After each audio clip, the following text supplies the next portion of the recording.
প্রিয় শিক্ষার্থীবৃন্দ, আসসালামু আলাইকুম। আশা রাখি তোমরা সবাই ভালো আছো। আমি তোমাদের সকলের দোয়ায় এবং আল্লাহর অশেষ মেহেরবানিতে, আল্লাহর রহমতে ভালো আছি, সুস্থ আছি। প্রিয় শিক্ষার্থীবৃন্দ, তোমাদের সকলকে ন্যাশনাল কলেজের অনলাইন ক্লাসে স্বাগতম জানিয়ে আজকের ক্লাস শুরু করছি। আমি প্রকৌশলী মোহাম্মদ সাকিবুল ইসলাম, প্রভাষক, ন্যাশনাল কলেজ, বাড্ডা, ঢাকা। প্রিয় শিক্ষার্থীবৃন্দ, তোমরা খুব দ্রুত জয়েন করে ফেলো এখনও যারা জয়েন করনি, কারণ আমি তোমাদেরকে আজকে ডেটা আদান প্রদানের ইফিসিয়েন্সি যেটাকে বলা হয়, অর্থাৎ দক্ষতা নির্ণয়, বিভিন্ন সময় ছোট ছোট কিছু ম্যাথ আসছে, এই ম্যাথগুলো কিভাবে নির্ণয় করা হয় দ্বিতীয় অধ্যায়ের, এই ম্যাথগুলো আমি তোমাদেরকে আজকে দেখাবো।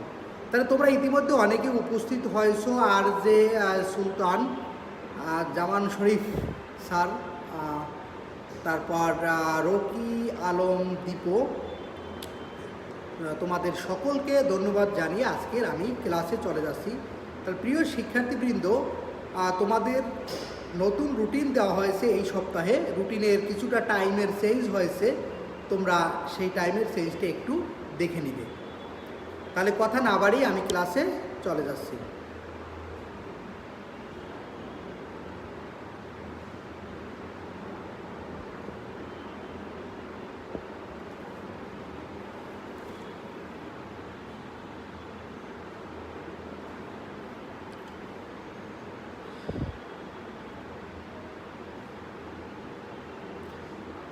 হ্যাঁ রকি, আসসালামু আলাইকুম। ওয়ালাইকুম আসসালাম।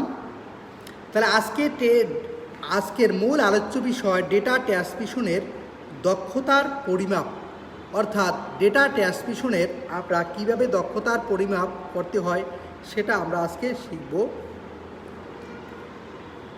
আমাদের আজকের পাঠ ডেটা ট্রান্সমিশন, অর্থাৎ ইফিসিয়েন্সি অফ ডেটা ট্রান্সমিশন। তাহলে প্রিয় শিক্ষার্থীবৃন্দ, ডেটা ট্রান্সমিশন মূলত দুই ধরনের ট্রান্সমিশন আমরা বেশিরভাগ ক্ষেত্রে করে থাকি, যেটাকে সিনক্রোনাস এবং এসিনক্রোনাস হিসেবে পরিচিত। তবে ডেটা ট্রান্সমিশন ইফিসিয়েন্সির আগে কিছু বিষয় তোমাদেরকে জানতে হবে। প্রথমত জানতে হবে যে সিনক্রোনাস এবং এসিনক্রোনাস। আমি তোমাদের সিনক্রোনাস এবং এসিনক্রোনাসের পার্থক্য সম্পর্কে কিছুটা ধারণা দিয়েছিলাম। আজকে আমি পুনরায় আবার সিনক্রোনাস এসিনক্রোনাসের পার্থক্য সম্পর্কে তোমাদের একটু ধারণা দিব, কারণ যেহেতু ডেটার দক্ষতা মূলত সিনক্রোনাস এবং এসিনক্রোনাস এই দুইভাবেই নির্ণয় করা হয়। তো এজন্য প্রিয় শিক্ষার্থীবৃন্দ, আমি তোমাদেরকে একটু সিনক্রোনাস এবং এসিনক্রোনাস ডেটা ট্রান্সমিশনের পার্থক্যসমূহ একটু আবার দেখাচ্ছি। কারজিনা, জান্নাত, সিনথিয়া, ওয়াসিন, থ্যাংক ইউ। তাহলে দেখো, সিনক্রোনাস ডেটা ট্রান্সমিশন একটু বোঝার চেষ্টা করবে প্রত্যেকটা পয়েন্ট। এটা আমি আরও একবার আলোচনা করেছি, তারপর আবার আলোচনা করতেছি, কারণ এটা খুবই গুরুত্বপূর্ণ এবং তোমাদের প্রায় ম্যাক্সিমাম পরীক্ষায় এই প্রশ্নটা আসে, সিনক্রোনাস এসিনক্রোনাসের পার্থক্য। তাহলে প্রিয় শিক্ষার্থীদের, প্রথমে রয়েছে এখানে এসিনক্রোনাস ডেটা ট্রান্সমিশন, আরেকটি রয়েছে সিনক্রোনাস ডেটা ট্রান্সমিশন। তাহলে এক নম্বরে দেখো, যে পদ্ধতিতে প্রেরক কম্পিউটার হতে ডেটা গ্রাহক কম্পিউটারে ক্যারেক্টার বাই ক্যারেক্টার ট্রান্সমিট হয় তাকে এসিনক্রোনাস ডেটা ট্রান্সমিশন বলে। প্রিয় শিক্ষার্থীবৃন্দ, এখানে ক্যারেক্টার বাই ক্যারেক্টার আবার একটু দেখো, যে পদ্ধতিতে প্রেরক কম্পিউটার হতে ডেটা গ্রাহক কম্পিউটারে ক্যারেক্টার বাই ক্যারেক্টার ট্রান্সমিট হয়ে থাকে তাকে এসিনক্রোনাস ডেটা ট্রান্সমিশন বলে। এখানে ক্যারেক্টার বাই ক্যারেক্টার বলতে বোঝানো হয়েছে, অর্থাৎ একটি একটি অক্ষর, মূলত সবগুলো অক্ষর একসাথে যাবে না, একটি একটি অক্ষর ট্রান্সমিট হবে এবং এই একটি অক্ষরকে বিট আকারে ভাগ করা হয়। আমরা জানি সাধারণত একটি অক্ষর লেখার জন্য 8টি বিট প্রয়োজন হয়, অর্থাৎ এই 8টি বিট একসাথে ট্রান্সমিট হবে, এর বেশি বিট ট্রান্সমিট হতে পারে না। এটা হচ্ছে এসিনক্রোনাস ডেটা ট্রান্সমিশন পদ্ধতিতে। আবিদা সুলতানা, ওয়াসিং, থ্যাংক ইউ। এরপর সিনক্রোনাস ডেটা ট্রান্সমিশন, যে পদ্ধতিতে প্রেরক কম্পিউটার হতে ডেটা গ্রাহক কম্পিউটারে ব্লক আকারে ভাগ করে প্রতিবারে একটি করে ব্লক ট্রান্সমিট হয় তাকে সিনক্রোনাস ডেটা ট্রান্সমিশন বলে। অর্থাৎ এখানে ব্লক বলতে বোঝানো হয়েছে যে অনেকগুলো অক্ষর মিলে সাধারণত একটি ব্লক হয়, আর একটি ব্লকে 80 থেকে 132টি নিম্নতম আর কি অক্ষর থাকে। এই 80 থেকে 132টি অক্ষর মিলে একটি ব্লক তৈরি করা হয় এবং এই ব্লকটি পাঠিয়ে দেওয়া হয়। ইসমাইল হুসাইন শাহিন ওয়াসিং, থ্যাংক ইউ। আবিদা সুলতানা, খাতা কলম নিয়ে বইসো, কারণ আমি তোমাদের কিছু প্রশ্ন করব এবং ডেটা আদান প্রদানের দক্ষতা নির্ণয় করব আজকে। তাহলে প্রিয় শিক্ষার্থীবৃন্দ, এরপর এতে অতিরিক্ত বিট ব্যবহার করা হয় বলে এই ট্রান্সমিশনের দক্ষতা কম। অর্থাৎ অ্যাসিনক্রোনাস ডেটা ট্রান্সমিশনে অতিরিক্ত বিট ব্যবহার করা হয়, তো এজন্য এতে দক্ষতা কিছুটা হলেও কম। আমরা দক্ষতা কেন কম, এটা আজকে আমরা কতটুকু দক্ষতা এটা আমরা নির্ণয় করব। আজকের মূল টপিকস হচ্ছে, মূল আলোচ্য বিষয় হচ্ছে ডেটা আদান প্রদানের দক্ষতা। 2 নম্বর বলা হয়েছে এর দক্ষতা অ্যাসিনক্রোনাস ডেটা ট্রান্সমিশনের চেয়ে বেশি। প্রিয় শিক্ষার্থীবৃন্দ, কারণ এখানে ডেটা যখন যায় তখন একটি একটি করে যায়, আর এ পদ্ধতিতে ডেটা ব্লক অর্থাৎ 80টি অক্ষর মিলে একটি ব্লক হয়, সেই ব্লক আকারে যায়। অতএব এর দক্ষতা আসলেই কি বেশি। 3 নম্বরে অ্যাসিনক্রোনাস ডেটা ট্রান্সমিশনের গতি কম। অ্যাসিনক্রোনাস ডেটা ট্রান্সমিশনের গতি কম এবং সিনক্রোনাস ডেটা ট্রান্সমিশনের গতি বেশি। সিনক্রোনাস ডেটা ট্রান্সমিশনের গতি বেশি। 4, প্রেরকের কোনো প্রাইমারি স্টোরেজ ডিভাইসের প্রয়োজন হয় না। আর অর্থাৎ অ্যাসিনক্রোনাস ডেটা ট্রান্সমিশনে আমি ডেটাটাকে সরাসরি পাঠিয়ে দেই, এজন্য তার কোনো প্রাইমারি স্টোরেজ ডিভাইসের প্রয়োজন হয় না।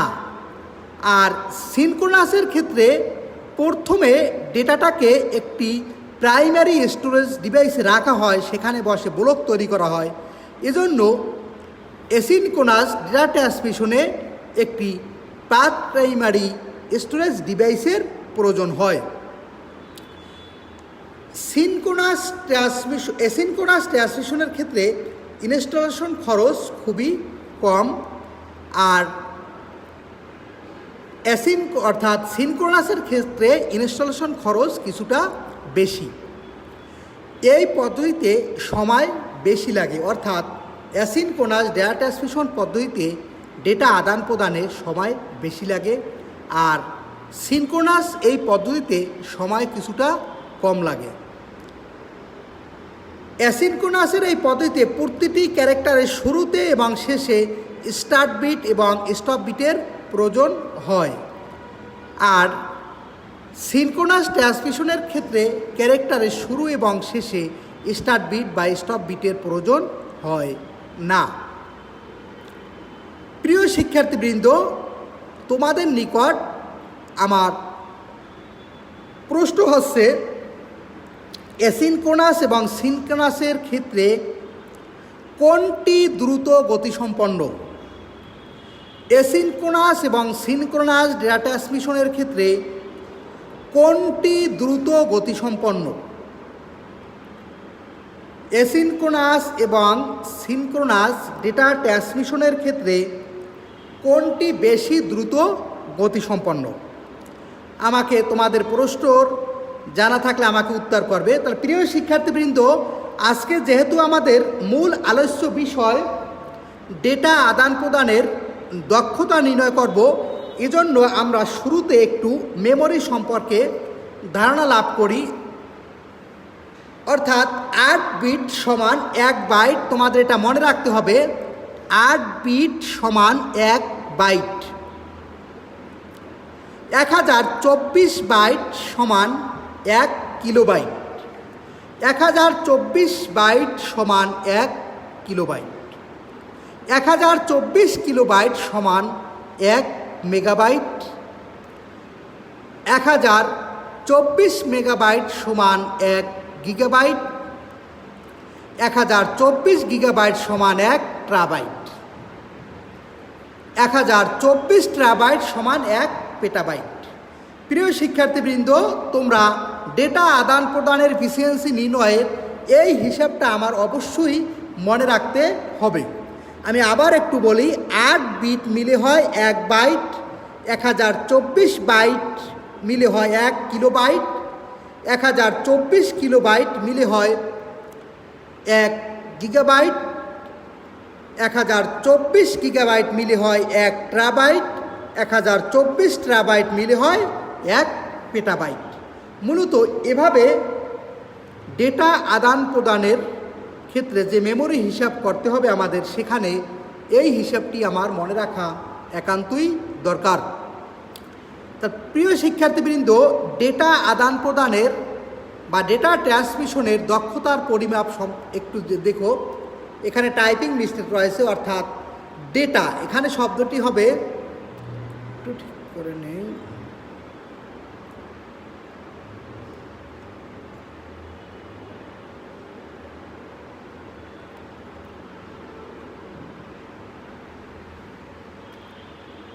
হ্যাঁ দেখো,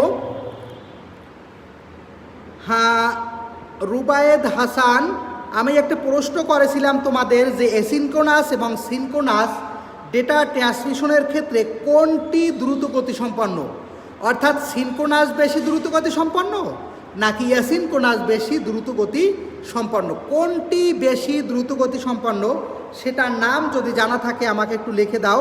অ্যাসিনক্রোনাস এবং সিনক্রোনাস ডেটা ট্রান্সমিশনের ক্ষেত্রে কোনটি দ্রুতগতি সম্পন্ন। তার প্রিয় শিক্ষার্থীবৃন্দ, ডেটা ট্রান্সমিশনের দক্ষতা দেখো, ডেটা যে কোনো ট্রান্সমিশনই নির্দিষ্ট পরিমাণ ডেটার সাথে অতিরিক্ত কিছু ডেটা স্থানান্তরিত হয়ে থাকে। প্রিয় শিক্ষার্থীবৃন্দ, একটু বোঝার চেষ্টা করো যে যে কোনো ট্রান্সমিশনই নির্দিষ্ট পরিমাণ ডেটার সাথে অতিরিক্ত কিছু ডেটা স্থানান্তর হয়ে থাকে। এই অতিরিক্ত ডেটার পরিমাপের উপর ভিত্তি করে প্রকৃত ডেটা কতটুকু ট্রান্সফার হয়েছে তা বের করার মাধ্যমে ডেটা স্থানান্তরের দক্ষতা পরিমাপ করা হয়। ডেটা যে কোনো ট্রান্সমিশনেই নির্দিষ্ট পরিমাণ ডেটার সাথে অতিরিক্ত কিছু ডেটা স্থানান্তর হয়ে থাকে। এই অতিরিক্ত ডেটার পরিমাপের উপর ভিত্তি করেই প্রকৃত ডেটা কতটুকু ট্রান্সফার হয়েছে তা বের করার মাধ্যমে ডেটা স্থানান্তরের দক্ষতার পরিমাপ করা হয়। সুজন রাজ, আসসালামু আলাইকুম স্যার। ওয়ালাইকুম আসসালাম। তাহলে প্রিয় শিক্ষার্থীবৃন্দ, যেমন ধরে নেই আমরা 1 বাইট ডেটা স্থানান্তরের ক্ষেত্রে সিনক্রোনাস ও অ্যাসিনক্রোনাস মেথডের কোনটিতে ডেটা ট্রান্সফারের দক্ষতা কতটুকু তা পরিমাপের জন্য নিচের পদ্ধতি অনুসরণ করতে হবে। আর রকি আলম, দীপ ওয়াসিং, এখানে মূল কথা হচ্ছে যে আমার 1 বাইট ডেটা ট্রান্সমিট হবে। তো 1 বাইট ডেটা ট্রান্সমিট হওয়ার ক্ষেত্রে সিনক্রোনাস এবং অ্যাসিনক্রোনাসের ক্ষেত্রে কোনটি কতটুকু দক্ষতার সহিত কাজ করতে পারে তা আমরা নির্ণয় করব। তাহলে এখানে দেখো, প্রথমত অ্যাসিনক্রোনাস ট্রান্সমিশনের ক্ষেত্রে ধরে নিলাম আমার মূল প্রশ্নটি হচ্ছে 1 বাইট ডেটা যাবে, কত বাইট? 1 বাইট ডেটা স্থানান্তরে আমরা হিসাব করতেছি। তাহলে দেখো, অ্যাসিনক্রোনাসের ক্ষেত্রে হিসাবটি হচ্ছে যে 1 বাইট সমান সমান 8 বিটস। প্রিয় শিক্ষার্থীবৃন্দ, 1 বাইট সমান 8 বিট। অতএব 1 বাইট সমান সমান 8 বিট ডেটা স্থানান্তরে অতিরিক্ত বিট প্রয়োজন হবে 1 start bit plus 8 bits plus 2 stop bit সমান সমান টোটাল বিটস। প্রিয় শিক্ষার্থীবৃন্দ, কারণ আমরা জানি অ্যাসিনক্রোনাস ডেটা ট্রান্সমিশনের ক্ষেত্রে শুরুতে একটি স্টপ বিট এবং শেষে একটি বা দুটি স্টপ বিট ব্যবহার করা হয়। তা আমরা সেই হিসাব করে ধরে নিলাম একটি স্টার্ট বিট থাকবে, অর্থাৎ আমার ডেটা মূল ডেটা যাবে হচ্ছে 8 বিট। কিন্তু 8 বিটের আগে আমাকে শুরুতে একটা বিট স্টার্ট বিট যাচ্ছে, এরপর 8 বিট যাচ্ছে, এরপর 2 মানে 2টি স্টপ বিট সমান সমান টোটাল বিট। এখানে প্রকৃত ডেটা হচ্ছে 8 বিট। তাহলে মোট ডেটা সমান সমান প্রকৃত ডেটা যোগ অতিরিক্ত ডেটা। মোট ডেটা বের করার সূত্র হচ্ছে মোট ডেটা সমান প্রকৃত ডেটা যোগ অতিরিক্ত ডেটা। অতএব এখানে প্রকৃত ডেটা হচ্ছে 8 বিট আর অতিরিক্ত ডেটা হচ্ছে এই 1 বিট এবং 1 বিট, টোটাল 3 বিট সমান সমান 11 বিট। প্রিয় শিক্ষার্থীবৃন্দ, আমি তোমাদেরকে আশা করি বুঝাতে পেরেছি। তৌসিফ আহমেদ ওয়াসিং, তোমরা দেখো তো আসলে বুঝতে পারতেছো কিনা। যদি না বুঝে থাকো আমাকে প্রশ্ন করবে। আমার কাজ হচ্ছে 1 বাইট ডেটা ট্রান্সমিশনের ক্ষেত্রে আমরা দক্ষতা নির্ণয় করতেছি। তাহলে আমি সূত্র জানি, প্রকৃত অর্থাৎ মোট ডেটা বের করার সূত্র হচ্ছে প্রকৃত ডেটা যোগ অতিরিক্ত ডেটা। আর আমরা প্রশ্ন দেওয়া থাকবে যে কত বিট ডেটা যাচ্ছে, এখানে 1 বাইট ডেটা যাচ্ছে। তো 1 বাইটটাকে আমি বিটে রূপান্তরিত করে নিলাম। আমার যেই ডেটাই যাবে সবসময় আমি ডেটাগুলোকে বিটে রূপান্তরিত করে নেব। অর্থাৎ সেখানে কিলোবাইট হতে পারে, মেগাবাইট হতে থাকে, তারপর গিগাবাইট হতে পারে। তৌসিফ আহমেদ স্যার আরেকবার। আচ্ছা, মূল কথা হচ্ছে, মূল প্রশ্নটা হচ্ছে আমার 1 বাইট ডেটা স্থানান্তরের আমি অ্যাসিনক্রোনাসের ক্ষেত্রে দক্ষতা নির্ণয় করতেছি। তা আমরা জানি যে 1 বাইট সমান সমান 8 বিট। অতএব 1 বাইট সমান সমান 8 বিট ডেটা স্থানান্তরে অতিরিক্ত বিট প্রয়োজন হবে কতটুকু, অর্থাৎ একটি স্টার্ট বিট লাগবে এবং লাস্টে 2টি স্টপ বিট লাগবে এবং প্রকৃত ডেটা যাবে। কারণ আমরা অ্যাসিনক্রোনাস ডেটা ট্রান্সমিশনে আগে শিখে আসছি, একটু আগেই শিখে আসছি যে এর শুরুতে একটি স্টার্ট বিট এবং শেষে 1টি বা 2টি স্টপ বিট থাকে। তা আমি ধরে নিলাম এখানে শুরুতে একটি স্টার্ট বিট এবং শেষে 2টি স্টপ বিট রয়েছে এবং মাঝখানে প্রকৃত ডেটা 8 বিট রয়েছে। এখন প্রকৃত ডেটা সমান সমান 8 বিট, অতএব মোট ডেটা সমান সমান প্রকৃত ডেটা যোগ অতিরিক্ত ডেটা, অতএব 8 যোগ 3 সমান সমান 11 বিট। তাহলে প্রিয় শিক্ষার্থীবৃন্দ, আমরা এখানে প্রকৃত ডেটা পেয়েছি 8 বিট এবং মোট ডেটা পেয়েছি 11 বিট। এখন দক্ষতা বা এফিসিয়েন্সি নির্ণয়ের সূত্র হচ্ছে প্রকৃত ডেটা ভাগ মোট ডেটা গুণ 100। প্রিয় শিক্ষার্থীবৃন্দ, এটা তোমাদের মনে রাখতে হবে। অর্থাৎ ডেটা আদান প্রদানের দক্ষতা বা এফিসিয়েন্সি সমান সমান প্রকৃত ডেটা ভাগ মোট ডেটা গুণ 100। আবার বলি, ডেটা আদান প্রদানের দক্ষতা নির্ণয়ের সূত্রটি হচ্ছে প্রকৃত ডেটা বা অ্যাকচুয়াল ডেটা এটাকে বলা হয়, আর হচ্ছে মোট ডেটা বা টোটাল ডেটা গুণ 100। তাহলে প্রিয় শিক্ষার্থীবৃন্দ, আমরা ওখানে প্রকৃত ডেটা পেয়েছি 8 বিট, 8কে ভাগ করলাম আমি, মোট ডেটা হচ্ছে 11 বিট গুণ 100, অতএব সমান সমান 72.72 প্রায়। এই হচ্ছে অ্যাসিনক্রোনাসের ক্ষেত্রে ডেটা আদান প্রদানের দক্ষতা। 1 বাইটের ক্ষেত্রে ডেটা আদান প্রদানের দক্ষতা হচ্ছে 72, অর্থাৎ এটা হচ্ছে পার সেকেন্ডে। তবে মনে রাখবে, আমি যে ডেটাটা বের করেছি সেটা হচ্ছে প্রতি সেকেন্ডে ডেটা আদান প্রদানের পরিমাপ 72.72% প্রায়। কারণ ওখানে আমি প্রায় লেখার কারণ হচ্ছে, কারণ স্টার্ট বিট কখনো 1টি হতে পারে, আবার স্টপ বিট কখনো 1টি হতে পারে বা 2টিও হতে পারে। তাহলে প্রিয় শিক্ষার্থীবৃন্দ, এই হচ্ছে অ্যাসিনক্রোনাস ডেটা আদান প্রদানের দক্ষতা নির্ণয়। এরপর আমরা সিনক্রোনাস পদ্ধতিতে ডেটা আদান প্রদানের দক্ষতা নির্ণয় করব। দেখো, সিনক্রোনাস ট্রান্সমিশনের ক্ষেত্রে 80 বাইট পরিমাপের একটি ক্যারেক্টার বা বলক স্থানান্তরে 2 বাইট হেডার ও 2 বাইট টেলার ইনফরমেশন যুক্ত করতে হবে। তাহলে প্রিয় শিক্ষার্থীবৃন্দ, তৌসিফ আহমেদ বুসি স্যার, কিন্তু তোমাদের কিন্তু একটা প্রশ্ন আমি করেছিলাম, সেই প্রশ্নের অ্যান্সার কিন্তু কেউ তোমরা করতে পারোনি। অর্থাৎ আমার প্রশ্ন ছিল সিনক্রোনাসের ক্ষেত্রে কোনটি দ্রুত গতি সম্পন্ন। সিনক্রোনাসের ক্ষেত্রে সিনক্রোনাসটি হচ্ছে অধিক দ্রুত গতি সম্পন্ন। ইশরাত জাহান ইজ ওয়াসিং। তাহলে প্রিয় শিক্ষার্থীবৃন্দ, দেখো এবার আমরা সিনক্রোনাস ডেটা ট্রান্সমিশনের ক্ষেত্রে দক্ষতা নির্ণয় করব।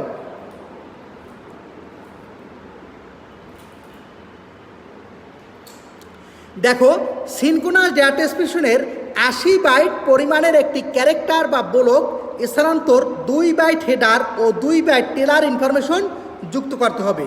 সুতরাং এখানে একটি বলক, 1 বলক সমান সমান 2 বাইট হেডার, কারণ একটি বলকে আমার 80টি বাইট রয়েছে, অর্থাৎ 80টি অক্ষর নিয়ে মূলত একটি ব্লক করা হয়েছে। অতএব এখানে আমার একটি রয়েছে, একটি ব্লক সমান সমান 2 byte header plus 80 byte block plus 2 byte trailer. আচ্ছা, রকি আলম দীপ সিনক্রোনাস, ধন্যবাদ তোমাকে। তুমি অনেক দেরিতে হলেও স্যার আমি অ্যান্সারটা বলছি তো। আচ্ছা, আমি তাহলে দেখিনি মনে হয়। তৌসিফ আহমেদ সিনক্রোনাস, আচ্ছা ধন্যবাদ তোমাকে। অর্থাৎ অনেকে অ্যান্সার করেছে, আমি খেয়াল করিনি। তার প্রিয় শিক্ষার্থীবৃন্দ, এখানে 1 ব্লক ডেটা সমান সমান 1 ব্লকের সাথে আবার কী কী দরকার হইতেছে, 2 বাইট হেডার যাচ্ছে এবং 2 বাইট টেলর যাচ্ছে। এখানে হেডার বলা হয় শুরুতে যেই ব্লকটি যাবে 2 বাইটের সেটি হচ্ছে হেডার, এবং শেষে যেটি যাবে সেটিকে বলা হয় টেলর। তাহলে আমার এখানে আমি প্রকৃত ডেটা হচ্ছে 80 বাইট, অতিরিক্ত ডেটা হচ্ছে 2 byte header plus 2 byte trailer সমান সমান 4 বাইট। প্রিয় শিক্ষার্থীবৃন্দ, এভাবে তোমরা মোট ডেটা এবং প্রকৃত ডেটাটাকে অবশ্যই সবসময় বের করতে হবে। তাহলে প্রকৃত ডেটা হচ্ছে 80 বাইট আর অতিরিক্ত ডেটা হচ্ছে 2 byte header plus 2 byte trailer সমান সমান 4 বাইট। এটা কিন্তু 8 না, এটা 4 বাইট, কারণ আমি এখানে সংখ্যাগুলো সবগুলোই মানে বাংলা লিখেছি আর এগুলো ইংরেজিতে লেখা। তাহলে মোট ডেটা সমান সমান প্রকৃত ডেটা যোগ অতিরিক্ত ডেটা। প্রিয় শিক্ষার্থীবৃন্দ, মোট ডেটা নির্ণয়ের সূত্র হচ্ছে মোট ডেটা সমান সমান প্রকৃত ডেটা যোগ অতিরিক্ত ডেটা। এখানে টাইপিং মিস্টেক রয়েছে, যাই হোক। অতএব 80 যোগ 4 বাইট সমান সমান 84 বাইট। প্রিয় শিক্ষার্থীবৃন্দ, এখন আমরা ডেটা আদান প্রদানের দক্ষতা নির্ণয়ের সূত্রের সাহায্যে, কারণ ডেটা আদান প্রদানের যদি দক্ষতা নির্ণয় করতে যাই তাহলে আমাকে প্রকৃত ডেটা এবং মোট ডেটা বের করতে হয়। তাহলে এখানে আমরা যেহেতু প্রকৃত ডেটা পেয়ে গেছি এবং মোট ডেটাও পেয়ে গেছি, এবার আমি সূত্র প্রয়োগ করে, অর্থাৎ সূত্রটি হচ্ছে ডেটা আদান প্রদানের দক্ষতা সমান সমান প্রকৃত ডেটা ভাগ মোট ডেটা গুণ 100। তাহলে আমরা জানি ডেটা আদান প্রদানের দক্ষতা সমান প্রকৃত ডেটা গুণ ভাগ মোট ডেটা গুণ 100। আবার বলি, আমরা জানি ডেটা আদান প্রদানের দক্ষতা সমান সমান প্রকৃত ডেটা ভাগ মোট ডেটা গুণ 100। তার প্রিয় শিক্ষার্থীবৃন্দ, এখানে আমাদের ডেটা আদান প্রদানের ক্ষেত্রে যে প্রকৃত ডেটা ছিল 80 ভাগ মোট ডেটা ছিল 84 গুণ 100, অতএব 95.23% প্রায়। প্রিয় শিক্ষার্থীবৃন্দ, আমরা যেই হিসাবটি করেছি সেটি হচ্ছে 1 সেকেন্ডে। এখন তোমাকে যদি বলা হয় 3 সেকেন্ডে কি পরিমাণ ডেটা যাবে, অথবা একটি ডেটা দিয়ে দেয় যে 3 সেকেন্ডে আছে, এটা 1 সেকেন্ডে কত হবে, এর মানে 3 দিয়ে এটা ভাগ হবে। আবার যদি বলা হয় 1 সেকেন্ডে এটা 3 সেকেন্ডে কত হবে, এটাকে 3 দিয়ে গুণ হবে। তাহলে প্রিয় শিক্ষার্থীবৃন্দ, মূলত আমরা ডেটা আদান প্রদানের দক্ষতা হচ্ছে বিট পার সেকেন্ড, বিপিএস। এই কথাটা মনে রাখবে। বিপিএস এর মানে হচ্ছে প্রতি সেকেন্ডে কোনো চ্যানেলের মধ্য দিয়ে কি পরিমাণ ডেটা আদান প্রদান হয় এটি নির্ণয়। তাহলে আমরা আজকে ডেটা আদান প্রদানের এফিসিয়েন্সি বা দক্ষতা সম্পর্কে ধারণা রাখ করলাম। আজকে এ পর্যন্তই। সবাই ভালো থাকো, আল্লাহ হাফেজ। তবে তোমাদেরকে বলে নেই, আগামীকালকে সকালে আমি গুরুত্বপূর্ণ একটি ক্লাস নেব, তোমরা অবশ্যই সবাই উপস্থিত থাকবে এবং সবাইকে জানিয়ে দেবে। খুবই গুরুত্বপূর্ণ একটি, আগামীকাল 9:30টায় আমি তোমাদের একটি ক্লাস নেব। ক্লাসটায় তোমরা অবশ্যই উপস্থিত থাকবে, কারণ ক্লাসটি অতি গুরুত্বপূর্ণ। আল্লাহ হাফেজ সবাইকে।